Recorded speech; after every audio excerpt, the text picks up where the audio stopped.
ഞാനൊരു മോട്ടിവേഷൻ സ്പീക്കറല്ല.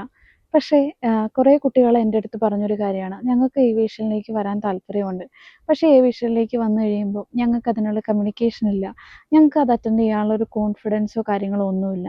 ഞാനും എൻ്റെ ഒരു കരിയറിൻ്റെ ഫസ്റ്റ് സ്റ്റേജിൽ അങ്ങനെയായിരുന്നു.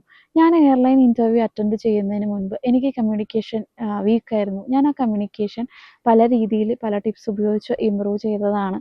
കമ്മ്യൂണിക്കേഷൻ ശരിയാക്കി ഞാൻ ഇൻ്റർവ്യൂവിന് പോകുമ്പോൾ ഞാൻ ഫസ്റ്റ് ഇൻ്റർവ്യൂ തന്നെ വിചാരിച്ചത് ഫസ്റ്റ് ഇൻ്റർവ്യൂ തന്നെ ഞാൻ ക്രാക്ക് ചെയ്ത് ഞാൻ തിരിച്ചു വരും എന്നുള്ളതാണ്. എൻ്റെ ഫസ്റ്റ് ഇൻ്റർവ്യൂ ജെറ്റ് എയർവേസിൻ്റെ ഇൻ്റർവ്യൂ ആയിരുന്നു. പക്ഷേ എനിക്കത് അൺഫോർച്യുനേറ്റ്ലി ക്രാക്ക് ചെയ്യാൻ പറ്റിയില്ല. അവിടെ നിന്ന് ഞാൻ റിയലൈസ് ചെയ്തൊരു കാര്യമുണ്ട്, എൻ്റെ കമ്മ്യൂണിക്കേഷൻ അല്ല പ്രശ്നം, എനിക്ക് കോൺഫിഡൻസ് ഇല്ലാത്തതാണ് പ്രശ്നം. എനിക്ക് ആളുകളോട് സംസാരിക്കാൻ പറ്റുന്നില്ല. എൻ്റെ കോൺഫിഡൻസ് എവിടെയോ പോകുന്നു. എൻ്റെ കോൺഫിഡൻസ് പോയിട്ട് എനിക്ക് പ്രോപ്പറായിട്ടൊരു കമ്മ്യൂണിക്കേഷൻ വരുന്നില്ല.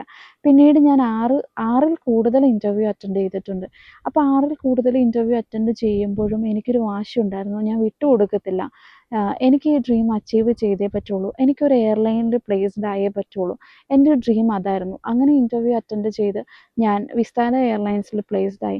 എൻ്റെ ആ ഒരു വിട്ടുകൊടുക്കത്തില്ല എന്നുള്ളൊരു വാശിയാണ് എന്നെ വിസ്താര എയർലൈൻസിലെ ഒരു ജോലിയിലെത്താൻ എന്നെ ഹെൽപ്പ് ചെയ്തത്. നിങ്ങളുടെ ഏവിയേഷൻ ഫീൽഡിലായിക്കോട്ടെ അല്ലെങ്കിൽ വേറെ ഏത് ഫീൽഡിലും ആയിക്കോട്ടെ, നിങ്ങൾക്കൊരു ഡ്രീം ഉണ്ടെങ്കിൽ നിങ്ങളത് വിട്ടുകൊടുക്കാതിരിക്കുക. നിങ്ങൾ വിട്ടുകൊടുക്കാതെ ആ ഡ്രീമിന് വേണ്ടിയിട്ട് നിരന്തരം പരിശ്രമിക്കുകയാണെങ്കിൽ തീർച്ചയായിട്ടും ആ ഡ്രീം അച്ചീവ് ചെയ്യാൻ നിങ്ങൾക്ക് പറ്റും.